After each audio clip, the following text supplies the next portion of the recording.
Hi everyone, welcome back. It's week 4 of the Inner Discovery Project, and this week we're talking about cultivating inner peace. Inner peace is self-acceptance, self-love, and self-compassion. It's accepting where you are and who you are right now. It means to stop living for your future. Stop waiting for some event to happen for you to feel in your joy, for you to feel happy, for you to feel alive. If you can't be in your joy today, why do you think you can be in your joy tomorrow? If you aren't joy today, there's no way you can be joy tomorrow. Joy is an inner feeling. It's an inner way of being. And nothing outside of you can give you joy if that's where your focus is on. So you don't have to wait for something to go right in your life or something that you've been wanting to happen for you to feel how you want to feel. And cultivating inner peace is accepting that I have the choice right now to choose how I want to feel. If I want to feel peace, happy, content, joyous, passion, anything, I can choose to feel it right now. And by doing that, I accept myself for who I am and where I am right now. So in this video, I'm going to share with you 7 ways that you can begin to cultivate inner peace in your life. And the first way is gratitude. And I always tell people this, gratitude is a constant thanksgiving. There is no right time or a set time to practice gratitude. It's something that is ongoing. It's a constant thanksgiving. And it's a celebration from the minute you open your eyes to the minute you close your eyes when you go to bed. It's living in a state of Thanksgiving and just being mindful of everything in your life and giving thanks for it. And it doesn't have to take time. You don't need to pull out your gratitude journal or write it down. Just acknowledge how many things are around you and how you can look at them in a perspective of gratitude and be thankful all the time. And when you start cultivating more gratitude and you start focusing on all the good that is in your life, it's going to change your perspective and you're going to start attracting those things into your life.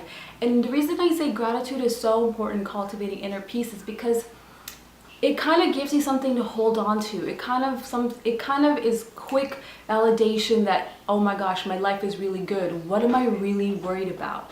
And you can ask yourself this question, how tough do I really have it? And most likely if you're watching this video, you're living in a first world country and you have access to internet. How tough do you really have it? So you can take the time to even appreciate that you have internet where you can seek out information that helps you on your personal growth journey and self-development journey. It's beautiful when you look at your life with the lens or the eyes of gratitude. There's just so many things to be grateful and feel blessed about. Number 2 is write yourself a forgiveness letter. Write every single thing down that you have been holding on to and you've been kind of pinning yourself up to, like, I'm like this, I should have done it this way, why did I make the decision I made 2 years ago? Anything, forgive yourself. Forgiveness is the first step to healing. And forgiveness is the first step to self-acceptance. Write a beautiful forgiveness letter. Release everything that you would want to say to yourself and forgive yourself and acknowledge that you're ready to move on. And say this affirmation, I forgive myself and I choose to love myself. And it's an empowering way to cultivate inner peace. It's going to help you really deepen your connection with yourself as you really start accepting who you are. And release this forgiveness letter. You can burn it, you can tear it up into shreds, do whatever you want, but write yourself a forgiveness letter. Okay, third thing is we always wish we were different. I wish I was different. I wish I was somewhere different. I wish I was doing something different. Oh my gosh, they have so much more than I do. Oh my gosh, look, their life looks amazing and mine doesn't. It's this constant comparison. Stop comparing yourself to people. And how do you feel when you compare yourself? You don't feel good enough. You don't feel like you're living up to your potential. You feel like your life isn't perfect. You don't feel like you're doing anything with your life. Comparison is not doing you anything. And I always say this. Comparison is an opportunity to celebrate. So when the thought of even comparison comes to your mind, look at it as an indication, oh, that's my cue to celebrate that person. And say, oh my gosh, I am so happy that they are able to go backpacking through Europe, or I'm so happy that they have all this money that they can use to fulfill their desires and dreams of traveling the world, whatever it is. But it's an opportunity for you to celebrate people, because recognize the other person is you. When you take the time to celebrate someone, you're also choosing to celebrate yourself. Number 4, live for today. And this one is huge because so many of us are waiting for some future event to make us feel better, to make us feel like, okay, now I give myself permission to live my life. Why wait?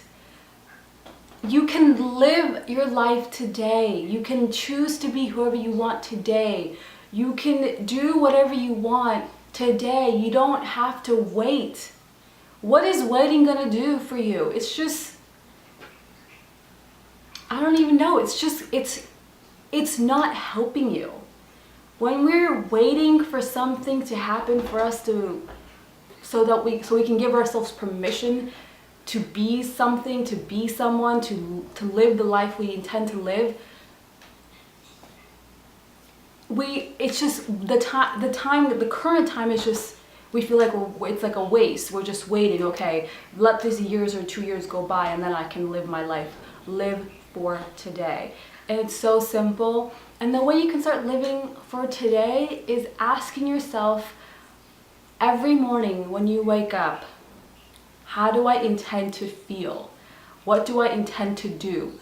What should I do that is in alignment with who I am in my being? And it'll give you some focus and some structure to your day. Number 5, pay yourself a compliment. And this is so, so huge. Again, back with the comparison thing, we're always comparing ourselves to people. But if you take the time to celebrate yourself, how many times have you actually celebrated yourself and given yourself a nice compliment? And I want you to start doing this. Just give yourself 5 compliments daily. Do them in your gratitude journal, or do them while you're brushing your teeth or getting ready for your work day or getting ready for the day. Give yourself 5 compliments. You deserve to be celebrated. You deserve to be honored. You deserve to be appreciated.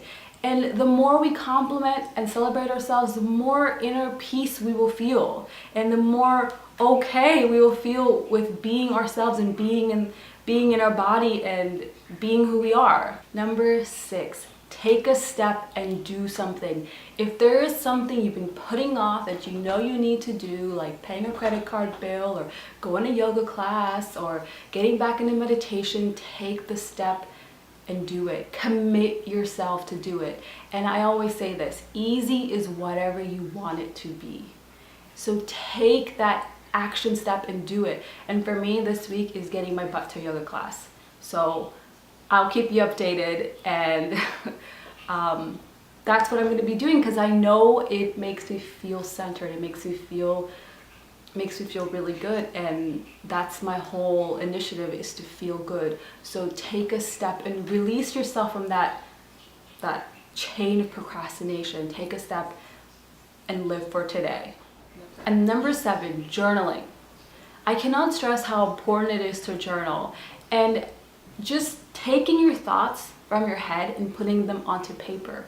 You don't have to structure it anyway. Just write whatever is coming for you. Let's say you've had a bad day at work, or someone said something to you that you didn't like. Just take those thoughts that are circling in your head and just write them onto paper. And see it from a different perspective. Oftentimes when we go back and read our writing, it gives us a different perspective. We see it another way, and it's like in a way healing whatever thoughts that were going on, whatever things that were occupying your space.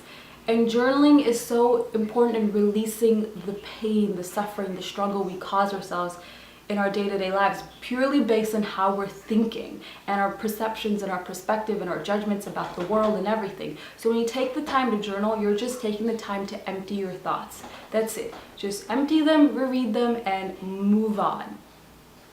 And my number 1 tip for journaling is to really have no agenda or no plan when you journal. Just free write and see what comes for you. And if what you read, you don't resonate with, that's all right.